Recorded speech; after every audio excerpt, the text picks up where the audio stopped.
इस बात पर हम सब का यकीन और ईमान है कि मौत बरहक है और कुरान पाक की आयत भी है कि कुल्लु नफ्सुन ज़ाइक़तुल मौत। यह खबर निहायत दुख और अफसोस के साथ हम आप तक पहुंचा रहे हैं कि शादी की तकरीब में सिर्फ 3 दिन का वक्त बचा था, यानी कि 3 दिन बाद 2 बेटियों की रुखसती थी और वालिद की अगर बात करें तो उनका साया सर से उठ गया। यह लम्हा किसी कयामत से कम नहीं था इस कुंबे के लिए।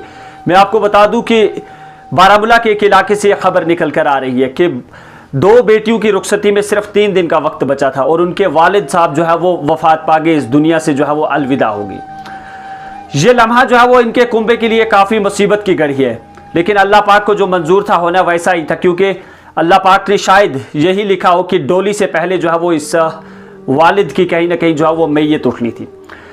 इनकी फैमिली पर इस वक्त एक क़यामत का माहौल ज़रूर है। हम आप सब दोस्तों से कहेंगे कि इन बेटियों के लिए और उसके साथ साथ जो भी बाकी इनके लवाइकीन हैं उनके लिए सब्र जमील की दुआ ज़रूर करें।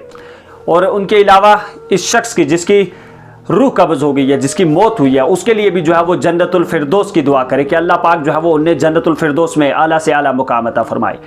आपको बता दूं कि सैयद मुजफ्फर मसवी साहब के हवाले से ये जानकारी आप तक पहुंचा रहे हैं, जिनका ताल्लुक बारामूला के एक इलाके से था और सिर्फ बताया जा रहा है कि उनकी 2 बेटियों की रुखसती में 3 दिन का वक्त बचा था, यानी कि 3 दिन बाद 2 बेटियों के हाथों में मेहंदी रचाई जाती।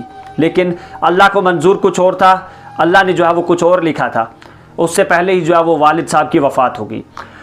और अब जो इतलात आ रही है कि ये शख्स जो है वो करीबन पिछले 1.5 साल से शॉपिंग, ख़रीद और फ़रोख्त जो है वो शादी की तकरीब के लिए कर रहा था कि 2 बेटियां हैं उनकी रुखसती करूँगा, लेकिन अल्लाह ने कुछ और लिखा था, अल्लाह को कुछ और मंजूर था।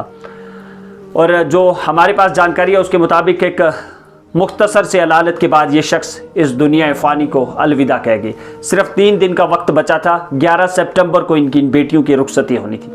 तो एक बार फिर कहूँगा कि इनके लिए और इनके अहल खाना के लिए जो है वो दुआ ज़रूर करें। शुक्रिया।